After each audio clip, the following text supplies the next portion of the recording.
이 아침 함께 보실 말씀은 출애굽기 8장 22절에서 24절까지의 말씀입니다.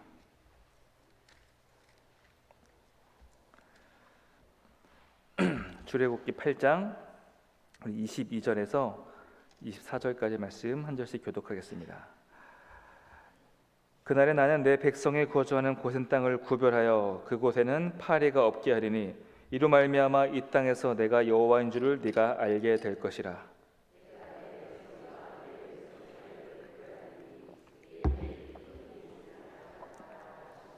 함께 읽습니다.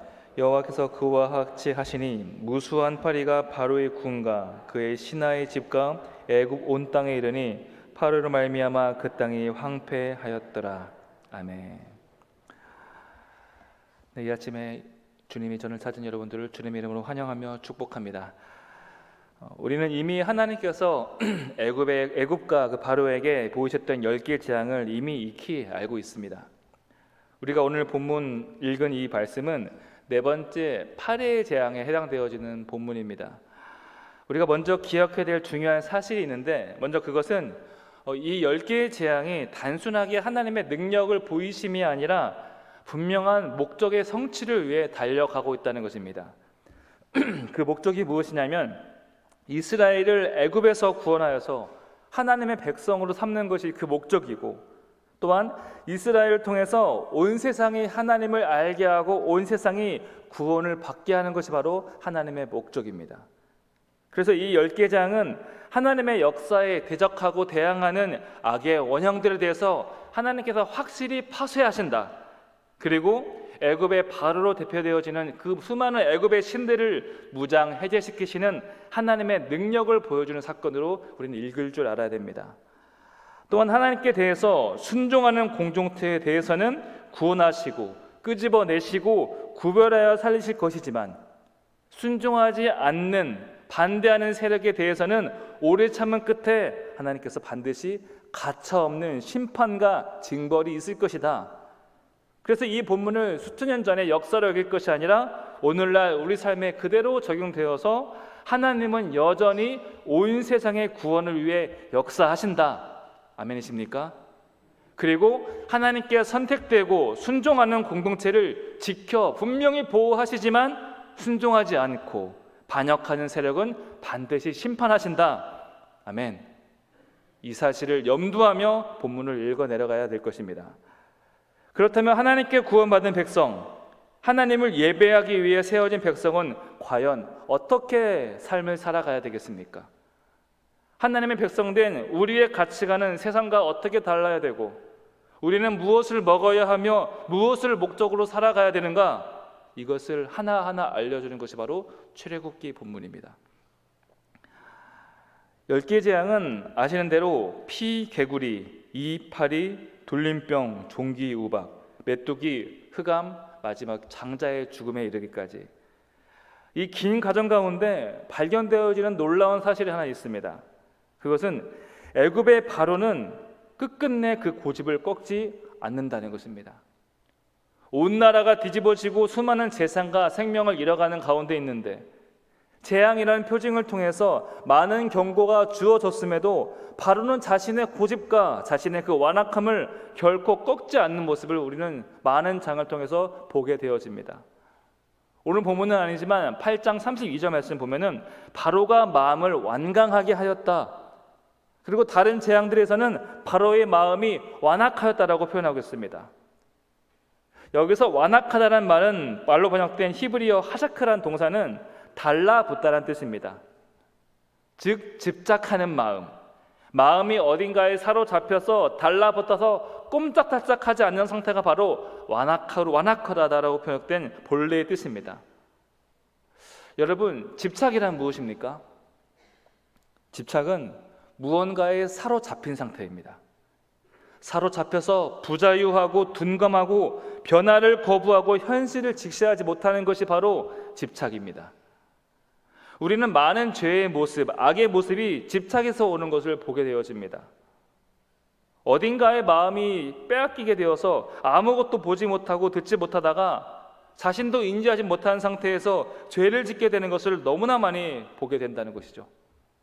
돈에 대한 집착, 명예에 대한 집착, 자리에 대한 집착, 그것들을 향한 그 집착이 죄를 짓게 하고 죄를 죄로 여기지 않게 하더라는 것입니다. 여러분 다 아시는 바대로 최근에 한 대형교회가 비난을 먹으면서 세습을 강행하는 이유가 뭐였겠습니까? 무엇인지 잘 모르겠지만 그 집착이 돈일지 명예일지 자리일지는 모르겠지만 빼앗길 수 없는 그 집착이 죄를 죄로 보지 못하게 하고 수치를 수치로 여기지 못하게 한다는 것입니다.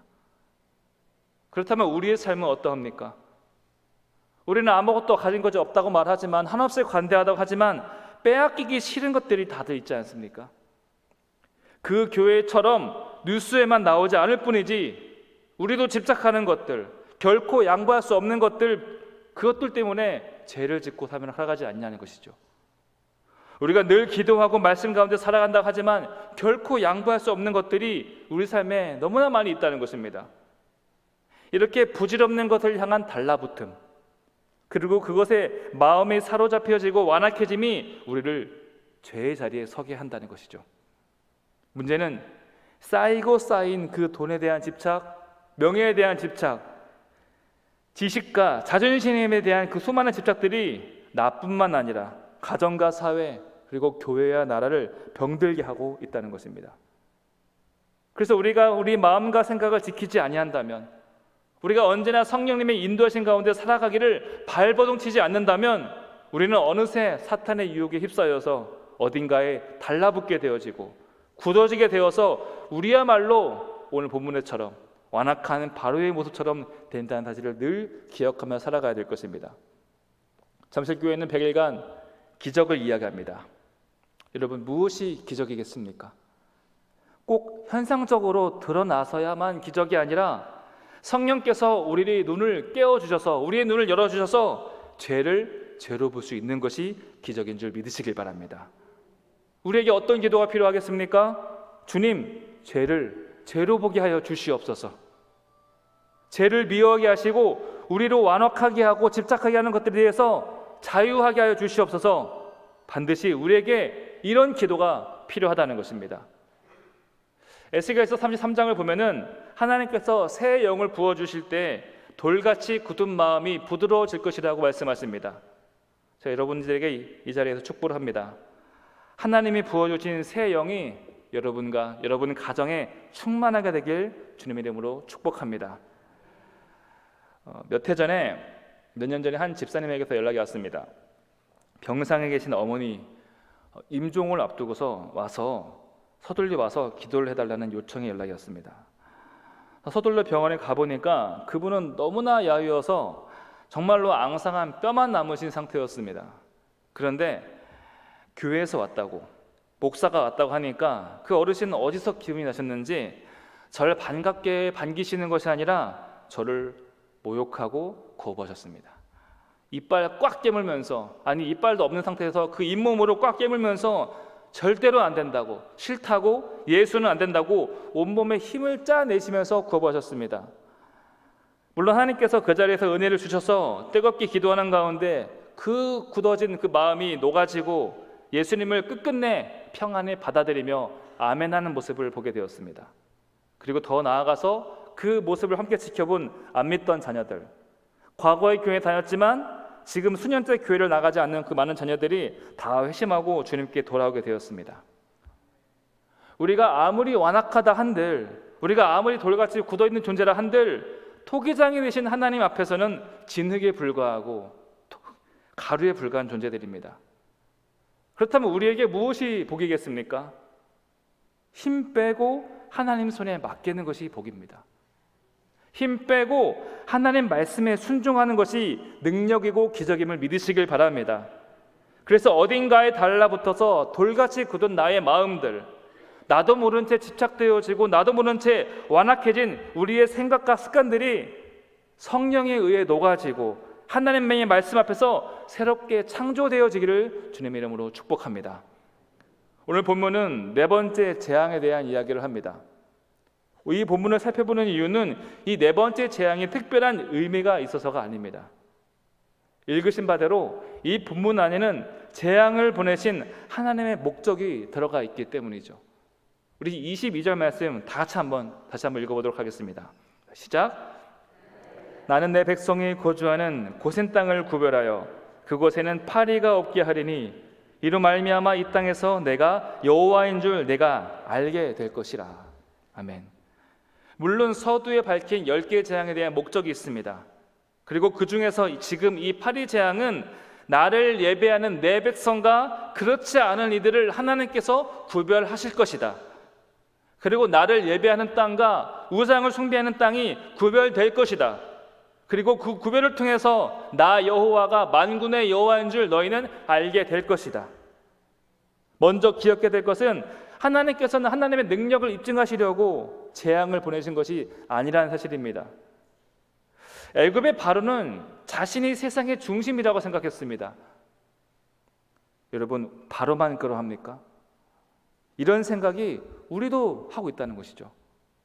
정작 제대로 할 수 있는 것이 전혀 없는 나약한 우리들이지만 우리는 우리가 살아가는 삶의 영역에서 스스로 신과 같은 왕노릇하며 살아가고 있지 않습니까? 입술로는 하나님이 주인이십니다 하지만 내 집, 내 땅, 내 사람, 내 교회, 내 돈, 내가 어떻게 이룬 일인데, 내가 어떻게 모은 재산인데, 내가 어떻게 키운 자식인데, 우리는 내가 세운 나의 나라에서 스스로 왕노릇하며 살아가고 있다는 것이죠. 바로가 왜 이스라엘을 끝끝내 놓아주지 않았습니까? 내가 주인이라는 내 생각, 내 것이라는 내 생각, 내가 중심이라는 그 생각이 나 자신이라는 틀을 벗어나지 못하는 그 고집과 완악함과 그 집착함이 엄청난 재앙을 맞이하면서까지 부서지지 않는다는 것입니다. 즉 바로에게 세상의 신이 누구인가, 세상의 주인이 누구인지를 아는가 모르는가에 따라서 애굽의 운명이 달려있다는 것입니다. 바꿔 말하면 우리가 우리의 인생의 주인, 이 세상의 주인이 하나님이심을 아는가 모르는가에 따라서 우리 인생 구원이 결정되어진다는 것이죠. 스스로 대답해 보시길 바랍니다. 가정의 주인이 누구십니까? 내가 이루고 있는 회사의 주인은 누구입니까? 내 지갑의 주인은 누구입니까? 얼마나 많은 사람들이 이러한 소유권 문제로 지금도 다툼을 가운데 있습니까? 복권이 당첨되면 그 돈 누구 돈입니까? 내 것입니까? 아니면 배우자와 공동재산인가? 내 것을 빼앗기지 않으려고 심지어 아내와 남편이 법정 소송을 했습니다. 부모와 자식이 연을 끊고 심지어 그것을 내가 갖겠다고 칼까지 들이댑니다. 이제 형제 동기 간의 재산 분쟁은 놀랍지도 않습니다. 내가 먼저라는 내 생각, 내가 주인이라는 내 생각, 내 말이 맞고 내가 더 권위가 있다는 그 내 생각이라는 그 완악함과 그 집착함이 내 가족과 나에게 속한 수많은 사람들을 애굽의 포로로 만들고 있다는 사실을 우리는 기억해야 됩니다. 여러분, 예수님께서 왜 오셨습니까? 내 생각 깨뜨리시라고 오신 것입니다. 내 생각 깨뜨리시고 그 속에 더 큰 하나님의 생각과 하나님의 사랑을 심어주시려고 이 땅에 오신 것이고, 그것을 위해서 스스로 십자가에 달리셨다는 사실을 우리는 기억해야 됩니다. 그래서 하나님께서는 애굽의 바로에게 계속적으로 끊임없이 기회를 주시고 계신 겁니다. 세상의 주인이 네가 아니다. 이스라엘은 너의 소유가 아니라 나의 백성, 나의 소유이기 때문에 너는 그들이 나를 예배하도록 광야로 내보내 주어야 된다. 우리는 하나님의 이 기다림, 하나님의 이 오래 참으심을 하나님의 무능이나 무관심으로 오해해서는 안 됩니다. 애굽을 한 번에 전복시키면 될 것을 10번이나 재앙을 보내셨다고, 그래도 끝끝내 인간 하나 고집 꺾지 못하셨다고 무능한 하나님으로 봐서는 절대로 안 됩니다. 고집 센 애굽의 바로를 보면서 우리 자신을 보라는 겁니다. 하나님께서는 내 고집, 내 생각을 깨뜨리시길 원하십니다. 그곳에 갇혀있는 우리를 건져내시길 원하시기 때문에 10번이나 재앙을 보내면서까지 오래 참고 기다린다는 사실을 기억하십시오. 성도 여러분, 우리에게는 어떤 완악함이 있습니까? 깨트려야 될 돌같이 굳은 그 집착과 고집이 무엇입니까? 당부하기는 여러분들이 눈이 열리셔서 그 속에 갇혀 있는 나 자신과 그리고 나를 건지시려고 참고 기다리시는 하나님을 보게 되시길 축복합니다. 그래서 하나님께서 악한 바로마저도 세움의 목적이 있었듯이 우리를 향한 목적, 우리에게 믿음을 주신 그 목적, 우리를 그 상황과 그 환경 가운데 두신 목적이 있음을 반드시 기억하시길 바랍니다. 본문 24절 말씀을 보면은 애굽 온 땅이 파리 재앙으로 황폐해지게 됩니다. 견디다 못한 바로는 모세를 부르게 되고 자신의 틀렸음을 인정합니다.